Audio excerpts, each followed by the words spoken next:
This HOA Karen slammed into my trash can 57 different times with her $60,000 Escalade. So I swapped it out for a concrete one and watched her total her own SUV instead. What began as her early morning property rampage eventually turned into criminal charges, a $12,000 settlement, and one painfully expensive reminder that bullying the wrong neighbor can backfire hard. Picture the moment. The sharp snap of plastic bursting apart cuts through the quiet dawn, followed by the metallic grind of her bumper scraping asphalt as that pearl-white Escalade rockets away again, leaving my garbage sprayed across the driveway like party confetti. But the funny thing about bullies? They never imagine the person they're messing with will respond with literal concrete evidence. By the time everything unraveled, this self-proclaimed compliance officer had wrecked her own luxury vehicle, uncovered a $47,000 embezzlement scheme in the process, and discovered that some neighbors aren't scared of fake authority and clipboards. Honestly, what would you do if someone next door treated your property like a demolition derby every single morning? Drop a comment and shout out your city. I want to see whether this brand of HOA insanity happens everywhere or just here. Let me rewind and explain how we even got here. My name is Marcus Holloway. I'm 45, and I've spent the last 22 years working as an electrician. Recently divorced, trying to secure joint custody of my two teenagers, Emma, 16, and Tyler, 14. We live in Pinewood Gardens, one of those copy-paste HOA suburbs in Ohio, where the lawn height must be exactly 2.5 inches and mailboxes come in only 3 approved colors. I bought the corner lot house 3 years ago, right after signing the divorce papers. I thought it would be a fresh start. Kids would get their own rooms, good schools, safe streets. What I didn't expect was crossing paths with Brenda Whitmore, a 52-year-old widow who anointed herself the neighborhood's compliance officer, a role that doesn't actually exist in the HOA handbook, by the way. Brenda drives a pearl-white Escalade bigger than some studio apartments. She moved in about 3 years back after her husband passed, no children, retired from managing a downtown bank. She has every HOA rule memorized and treats our monthly dues like her personal spending account. She's close friends with the HOA president, Gerald Thornfield, which practically makes her untouchable. Here's where geography comes in. My corner lot means trash pickup requires me to place my bin near the street every Tuesday morning. The city ordinance says within 3 feet of the curb, exactly where Brenda takes her daily 6:15 a.m. power walk. The first incident happened on a Tuesday in September, second week of school. I was getting the kids ready, coffee brewing, hearing the distant diesel growl of the garbage truck still 20 minutes out. Then, crack, a blast like a gunshot. I rushed outside to find my trash can annihilated, garbage sprayed across my driveway like someone set off a confetti bomb packed with banana peels and coffee grounds. And there's Brenda, slowly backing up her Escalade, rolling her window down with this staged look of concern. "Oh my," she says, not a hint of sincerity. "These streets are just so narrow. I hope you weren't too attached to that old thing." Old thing? I'd bought it the week before for $23 at Home Depot. Still, I stayed calm, convinced it was an honest mistake.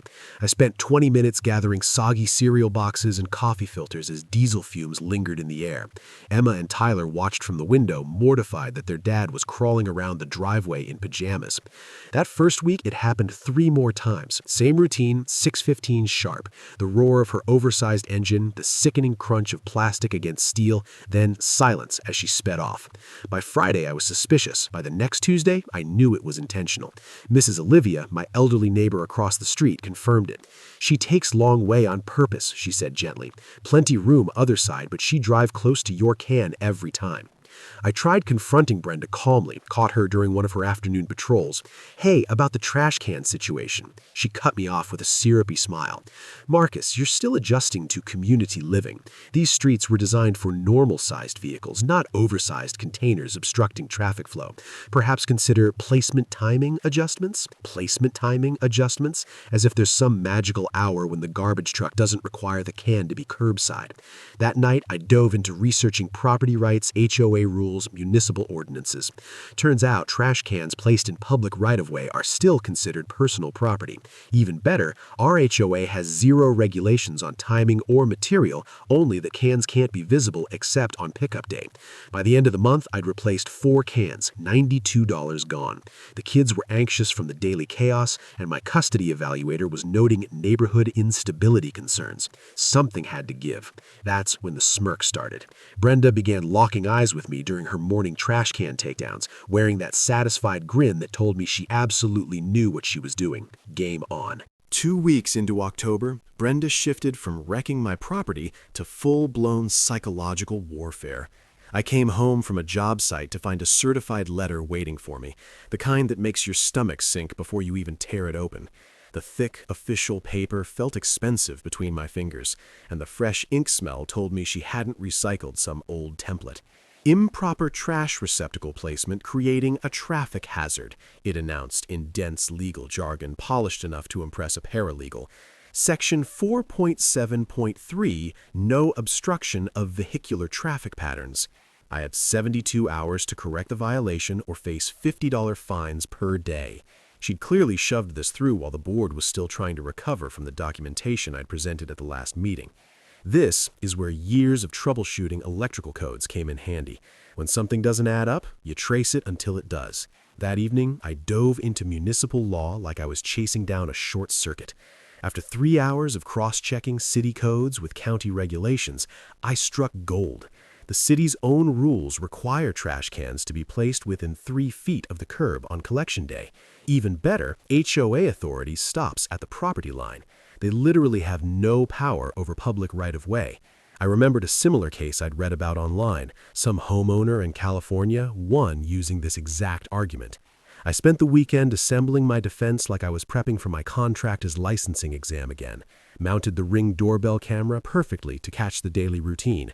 $47 well spent. Hired a professional surveyor to confirm my placement met every city requirement.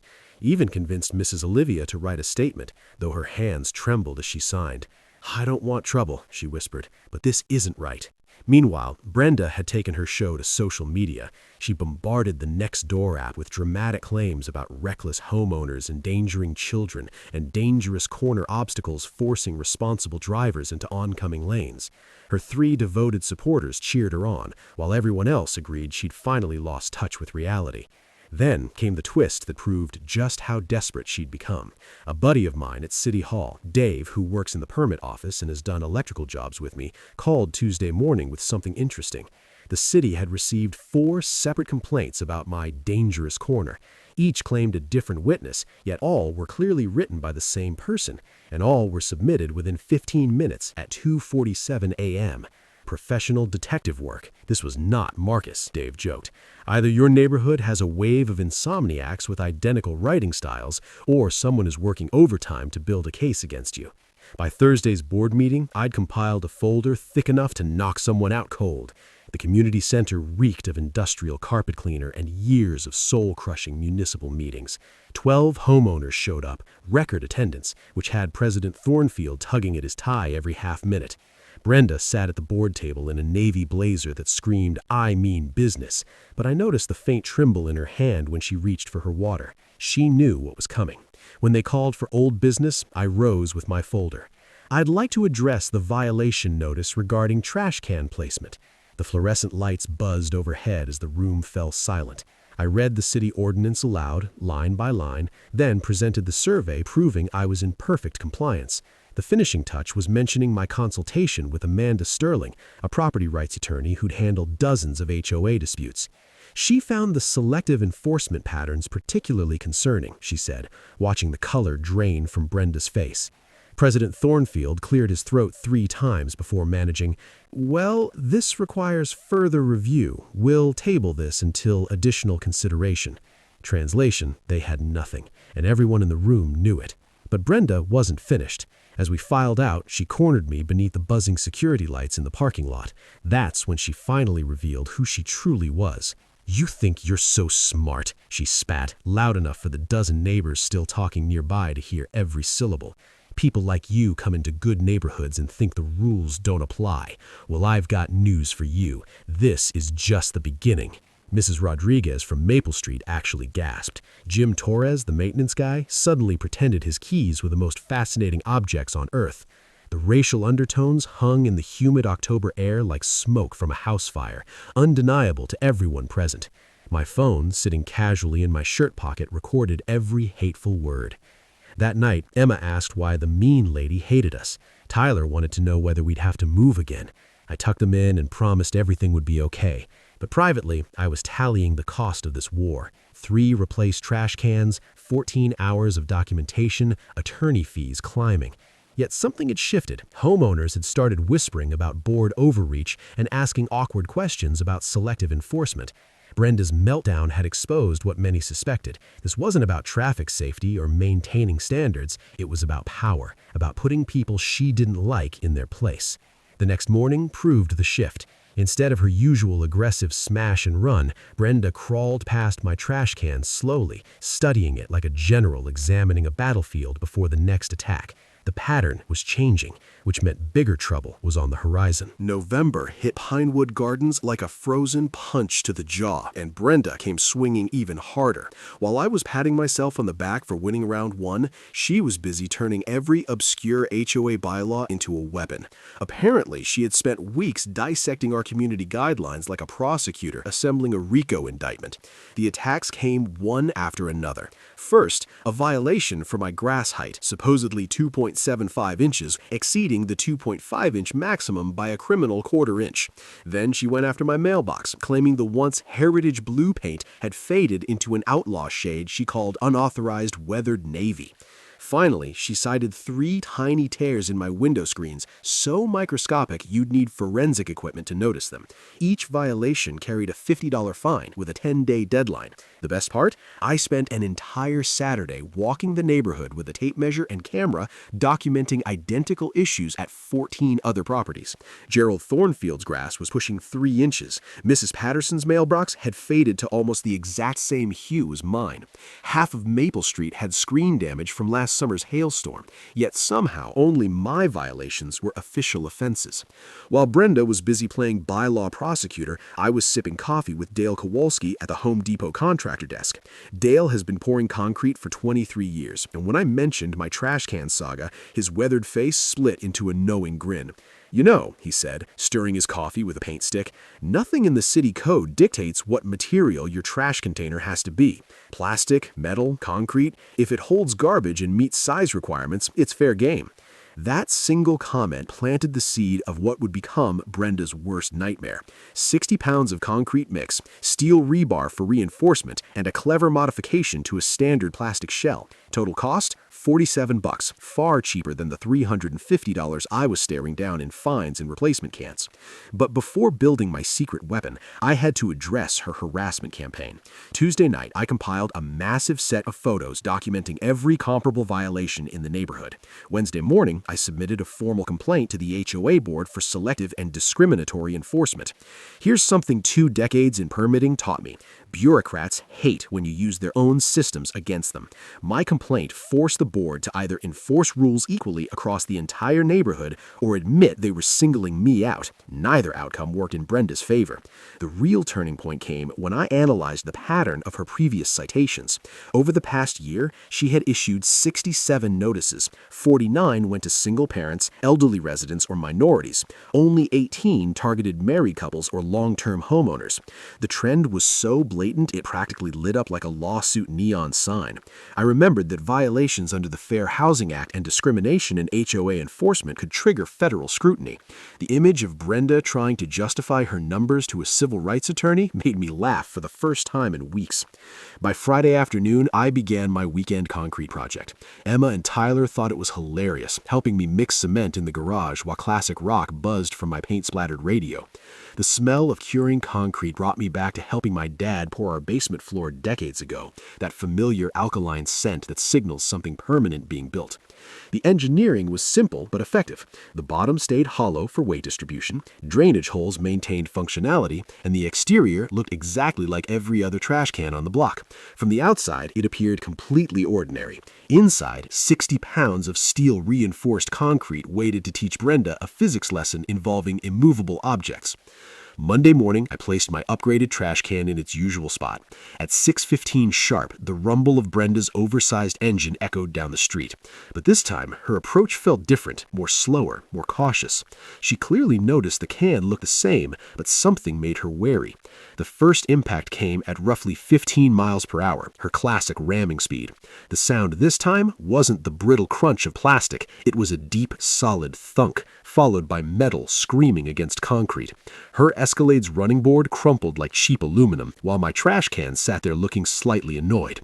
I watched from my kitchen window, coffee warming my hands, as Brenda remained frozen in her SUV for a full 30 seconds. Trying to process what just happened, she repositioned the vehicle and rammed it again from another angle. Same result: more damage to her luxury SUV, zero damage to my concrete tank. And the best part? The entire setup was perfectly legal. No city codes violated, no HOA rules breached. Just a homeowner upgrading her garbage container with sturdier materials. If she wanted to keep smashing into it, that was her decision and her insurance claim. Over the next week, Brenda delivered increasingly desperate attempts to break my invention. Each collision added fresh dents and scratches to her pearl white Escalade, while my can remained smugly unbothered. The irony was delicious. Her own aggression was destroying the very vehicle she used as a weapon. By Friday, her SUV carried nearly $800 worth of damage. Mine, a few scuffs that made it look more authentic. Neighbors were talking now, and for the first time, Brenda wasn't the one controlling the story.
By mid-November, Brenda had evolved from the neighborhood's resident busybody into a full-scale amateur detective. Her obsession with my trash can had gotten so intense that I was convinced she was sketching conspiracy diagrams about it in her sleep. I'd spot her pearl white Escalade, now boasting an ever-growing collection of dents and scrapes, creeping past my house at strange hours like some kind of suburban surveillance van. The first real clue that she'd entered investigator mode came on a Tuesday morning when Mrs. Olivia called, her voice shaky and hushed. "Marcus, that woman was in your driveway last night with a flashlight and some kind of scale. I saw her from my bedroom window. She was trying to weigh your trash can." I couldn't help laughing at the mental picture. Brenda, probably still wearing her navy blazer and practical shoes, sneaking around my property at midnight with a bathroom scale, trying to solve the mystery of the unbreakable trash container. The woman desperately needed a hobby that didn't involve trespassing. Her investigative crusade only escalated from there. Jim Torres, our maintenance guy, told me she cornered him at the hardware store, grilling him about concrete purchases and asking which homeowners had bought unusual materials lately. She'd even taken to stalking my social media accounts, hunting for clues in my posts about weekend home projects. But the moment that truly exposed her desperation came when she tried weaponizing city bureaucracy again. Thursday afternoon, a building inspector knocked on my door, a tired guy named Pete who clearly would rather be doing anything else. "Got a complaint from a resident," he said, flipping through his clipboard like it pained him. "Something about unauthorized concrete structures on your property." I led him to the trash can. He gave it a quick 30-second inspection before shaking his head. "It's a garbage container, not a load-bearing wall. No permits needed, no violations here. Honestly, I've seen people build whole sheds without attracting this much attention." But Brenda wasn't finished with the official harassment. The following week, a notice arrived from the HOA demanding immediate access to my property for a compliance inspection. The letter was obviously crafted by Brenda and lazily rubber-stamped by President Thornfield. According to them, they needed to evaluate my exterior modifications for safety issues. This is where all my research into property rights finally paid off. I'd spent hours studying Fourth Amendment protections and HOA authority limits after her first bogus violation.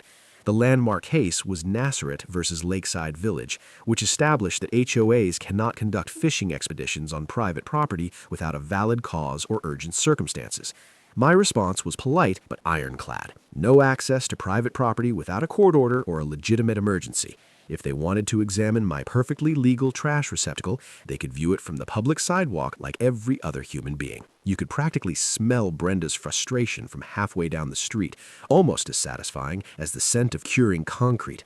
Meanwhile, her Escalade had turned into a rolling billboard advertising the durability of steel-reinforced trash cans. Every morning brought a new attempt to damage my creation, and every attempt added fresh wounds to her luxury SUV. The running board now sagged like a broken wing. Her front bumper sported spiderweb fractures, and one headlight assembly had developed a noticeable rattle. People were starting to pay attention. During my Saturday morning coffee run, I overheard at least 3 conversations about that crazy woman who keeps hitting the same trash can. Mrs. Rodriguez had started timing Brenda's morning collisions. The teens on Elm Street had even created a betting pool for the daily outcome. Emma found the chaos both hilarious and humiliating. "Dad, kids at school keep asking if we're the family with the concrete trash can lady," she groaned over dinner. "I can't decide if I should deny everything or claim we have the coolest revenge story in the district." Tyler, ever entrepreneurial, wondered if we could monetize it. "Seriously, Dad, $5 for front row seats? I could pay for college by Christmas." The true breakthrough came when Patricia Lopez, the only sane member of the board, pulled me aside after a community event. Standing near the community center's coffee station, she spoke softly. "Marcus, you need to know something. Brenda's been having private meetings with Gerald about expanding enforcement authority. She wants the board to approve property inspections, material restrictions, even background checks for contractors people hire. But her biggest bombshell was financial. She's also been pushing hard for approval of maintenance contracts with some company none of us recognize. Every time we talk budget, she has these incredibly detailed proposals ready, like she's been preparing for months." That night, I shifted into investigator mode myself. If Brenda was this obsessed with regulating neighborhood projects and pushing specific contractors, maybe her motives weren't just about power. Maybe it was about money. Public records are gold mines if you know how to dig. Municipal contracting databases reveal a lot about who gets paid and why. By Sunday night, I had uncovered something that made her trash can vendetta look trivial. Brenda Whitmore wasn't just a control freak with too much spare time. She was running a scam, and my concrete trash fortress had accidentally pulled the thread that could unravel her entire operation. "This has to stop. She spent $8,000 on lawyers, surveillance, and vehicle repairs. Our insurance got canceled. The business is facing contract cancellations. I need to know, what would it take to make this go away?" I almost felt sorry for the guy. Almost. "Richard, your wife stalked my family, vandalized my property, committed insurance fraud, and embezzled from 127 homeowners. This isn't going away with an apology and a check." The twist that revealed just how desperate they'd become came 2 hours before the board meeting. Brenda filed an emergency restraining order petition based on completely fabricated evidence: fake threatening voicemails, doctored photos of aggressive confrontations, and witness statements from people who didn't exist. The petition was so poorly constructed that Judge Patricia Williams dismissed it without even scheduling a hearing. "Miss Whitmore, these recordings are clearly edited, these photos are obviously staged, and these witnesses appear to be fictional. Filing false evidence is contempt of court. Consider this your only warning." But Brenda's legal troubles were multiplying faster than her collision attempts. The state insurance commissioner had assigned investigator Maria Santos to build a criminal fraud case. The district attorney's office was reviewing harassment and stalking charges. The IRS had received copies of all financial documentation showing unreported income from the construction contracts. As 6 p.m. approached, the community center parking lot filled up like Black Friday at Best Buy. Cars lined both sides of Maple Street with neighbors walking from 3 blocks away carrying lawn chairs and folding signs. Channel 7's news van pulled up precisely at 5:30, followed by Channel 12 and the Metro Weekly reporter who'd been following our story. Inside the meeting room, you could cut the tension with a concrete saw. 118 residents packed into a space designed for 40, with overflow crowds standing along the walls and spilling into the hallway. The smell of nervous perspiration mixed with industrial coffee created an atmosphere thick enough to chew. Brenda arrived fashionably late, flanked by Harold Masterson and looking like she'd rather be anywhere else on Earth. Her usual navy blazer had been replaced with funeral black, and the tremor in her hands was visible from across the room. Gerald Thornfield kept adjusting his tie like a noose was tightening around his neck. The attempted intimidation backfired spectacularly. Masterson's opening statement about frivolous complaints and disruptive residents was interrupted by Mrs. Olivia standing up with her stack of witness statements. "Excuse me," she said in her careful English, "but which one of us has been committing insurance fraud and embezzling money?" The room erupted in applause and nervous laughter. 17 neighbors had prepared to speak during public comment, each armed with documentation of Brenda's harassment, financial irregularities, or selective enforcement patterns. The evidence compilation filled 3 banker's boxes and included everything from collision videos to contract analysis to criminal complaint receipts. But the real bombshell was yet to come. At exactly 6:45, as Brenda was attempting to deflect questions about the Whitmore construction contracts, Officer Derek Martinez walked through the community center doors carrying an official-looking folder. "Sorry to interrupt," he announced to the suddenly silent room, "but I have a warrant to serve regarding insurance fraud and stalking charges." The color drained from Brenda's face faster than antifreeze from her damaged Escalade. Harold Masterson immediately began whispering urgent legal advice, while Gerald Thornfield looked like he was having chest pains. Game over. Check and mate. Time for the public execution. The community center had never seen anything like it. 127 residents, literally every homeowner in Pinewood Gardens, packed into a room designed for maybe 40 people, with another 15 media representatives setting up cameras like this was a presidential debate. The air conditioning couldn't keep up with the body heat, and the fluorescent lights buzzed overhead like angry wasps sensing blood in the water. I'd positioned myself strategically in the 3rd row, flanked by Mrs. Olivia and Jim Torres, with my concrete trash can wheeled in as Exhibit A and sitting proudly beside the podium. The symbolism wasn't subtle. That 60-pound monument to her stupidity had become the star witness in what was about to unfold. Brenda sat at the board table looking like she'd rather be getting a root canal without anesthesia. Her usual navy blazer had been replaced with funeral black, and every few seconds she'd glance toward the exit like a trapped animal calculating escape routes. Harold Masterson whispered urgent legal advice in her ear, while Gerald Thornfield sweated through his shirt like a man facing his own execution. Officer Martinez's entrance with that warrant folder had changed everything. The room fell silent, except for the mechanical whir of news cameras and the nervous tapping of Brenda's pen against the table, a rapid-fire staccato that sounded like Morse code for "help me." Gerald called for order with a voice that cracked like a teenager's. "We'll now hear public comments regarding recent community concerns." I stood up first, carrying my presentation boards like a prosecutor approaching the jury. The room was so quiet you could hear the hum of the exit sign transformer. "Ladies and gentlemen," I began, my voice carrying easily through the packed space. "This isn't about trash cans. This isn't about HOA bylaws or property rights or community standards. This is about accountability, transparency, and stopping corruption before it destroys our neighborhood." I walked them through the timeline methodically. 57 documented collision attempts, each one recorded in high definition. The GPS tracker illegally placed on my vehicle. The spray paint vandalism captured on security cameras. The fake insurance claims that constituted felony fraud. But the real showstopper was the financial presentation. Using a borrowed projector, I displayed the contract analysis that showed $23,400 funneled from community dues directly into Brenda's family business account. "Every month, you've been paying higher fees to fund Mrs. Whitmore's personal construction company," I announced, watching jaws drop throughout the audience. 7 contracts, 7 undisclosed conflicts of interest, 7 violations of state nonprofit law. The video compilation played next, 12 minutes of Brenda's greatest hits set to a soundtrack of crunching plastic and scraping metal. The gasps and nervous laughter from the crowd provided perfect accompaniment to the footage of her increasingly desperate collision attempts. Then came the mic drop moment I'd been rehearsing for weeks. "Mrs. Whitmore," I said, turning to face her directly while the cameras rolled, "you've spent $3,400 on lawyers, destroyed your $60,000 vehicle, committed insurance fraud, and stalked my family over a $23 trash can. But the real crime is the $47,000 you've stolen from this community through your family's construction company."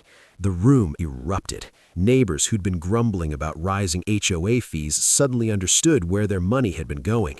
Mrs. Rodriguez stood up, shouting in rapid Spanish that probably wasn't complimentary. The teenagers from Elm Street actually started clapping like they were at a concert. Brenda's response was everything I'd hoped for and more. She shot up from her chair like a jack-in-the-box, her carefully constructed composure finally cracking under the pressure. "This is harassment," she screamed, her voice reaching frequencies that probably bothered dogs 3 blocks away. "These people don't understand property values or community standards. They come into decent neighborhoods and think rules don't apply to them." The racial undertones hung in the air like smoke from a house fire. Channel 7's camera captured every word, every gesture, every moment of her complete psychological breakdown. Mrs. Olivia actually gasped audibly when Brenda pointed directly at her and shouted something about certain elements ruining the community.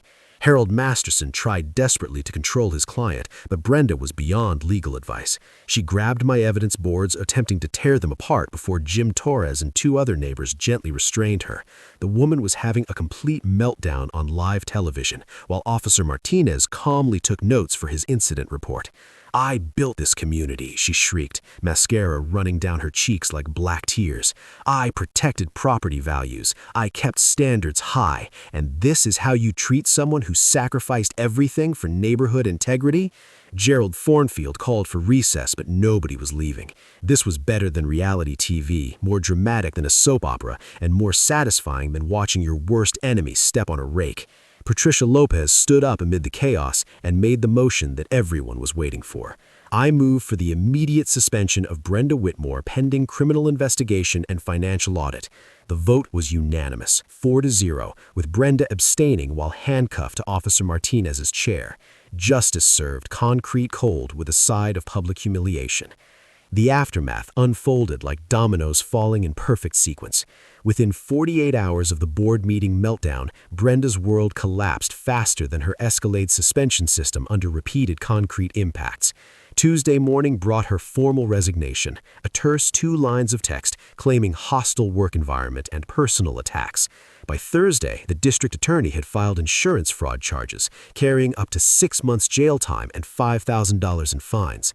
Her insurance license was revoked Friday afternoon, followed by the suspension of Whitmore Construction's contractor certification. The financial reckoning was swift and merciless. Our emergency HOA audit conducted by Patterson and Associates CPAs recovered $47,000 in overcharges and questionable contracts. Every homeowner received a $370 refund check by Christmas, the sweetest holiday gift Pinewood Gardens had ever seen. Richard Whitmore called me one final time, his voice hollow with defeat. "The civil settlement check is in the mail," he said quietly. $12,500, as agreed. "Brenda wanted me to tell you she's moving to Florida to live with her sister." I almost felt sorry for him. Almost. But then I remembered the GPS tracker, the fake insurance claims, and the months of harassment my family had endured. Some lessons come expensive, and this one cost them everything. The governance transformation was remarkable.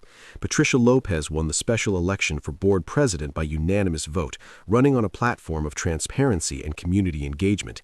The new board implemented conflict of interest disclosure requirements, monthly financial reports, and public contractor bidding processes that would make municipal governments jealous.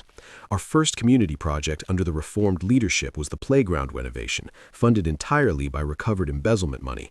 Watching Emma and Tyler help design the new equipment alongside neighbors who'd once whispered about our disruptive family felt like emotional vindication wrapped in practical progress. The legal precedent spread beyond our neighborhood. Holloway versus Pinewood Gardens, HOA, was cited in 12 subsequent property rights cases across Ohio. The state legislature passed the HOA Accountability Act, requiring financial disclosure and audit procedures that insurance investigators called the gold standard for municipal oversight. Channel 7's investigative series won a regional Emmy for exposing suburban corruption, and reporter Sarah Kim still calls me occasionally for expert commentary on HOA reform legislation. The original collision videos have been viewed over 200,000 times on YouTube, inspiring similar resistance movements in communities from Toledo to Cincinnati. My concrete trash can became a neighborhood legend. We moved it to the community center lobby as a permanent display, complete with a bronze plaque reading "Property Rights Protected 2023." mystery. New homeowners get the full story during orientation meetings, and visiting contractors often ask to see the famous indestructible can that brought down a corrupt board. But the real victory was community healing. The Concrete Can Days festival we established draws families from 3 surrounding developments every September, featuring bounce houses, barbecue competitions, and educational workshops on homeowner rights. Last year's attendance topped 800 people, turning our trauma into triumph and our resistance into celebration. The scholarship fund I established with the settlement money has helped 4 students attend college so far. The Marcus Holloway Property Rights Scholarship prioritizes applicants who demonstrate creative problem solving in the face of institutional opposition, essentially rewarding future troublemakers who refuse to accept injustice quietly. Emma and Tyler learned lessons about principled resistance that no civics class could teach. Emma's college application essay about fighting corruption with concrete evidence earned her admission to 3 journalism programs. Tyler started a YouTube channel called Suburban Justice that covers HOA disputes across the Midwest with the enthusiasm of a teenage investigative reporter. The personal healing surprised me most. My custody evaluation improved dramatically after the community rallied around our family. The judge noted that children benefit from seeing parents stand up for principles and protect family interests through legal channels rather than violence or surrender. My electrical contracting business expanded through referrals from neighbors who'd witnessed my documentation skills and strategic thinking. Apparently, methodical problem solving translates well from HOA disputes to complex wiring projects, and my reputation for getting results the right way opened doors throughout the county. Sometimes David does beat Goliath, but only when David comes prepared with evidence, allies, and 60 pounds of steel-reinforced concrete. Drop a comment and share your HOA nightmare story. Let's build a database of corruption and help each other fight back. Hit that subscribe button if you want more stories where the little guy wins through preparation, patience, and perfect timing. Justice tastes sweetest when served with community support and creative problem solving. Thanks for hanging out with us on HOA Stories, where the HOA Karens meet their match. If this story had you cheering or cringing, go ahead and like the video, drop a comment with your reaction, and hit subscribe so you're ready for the next wild HOA tale.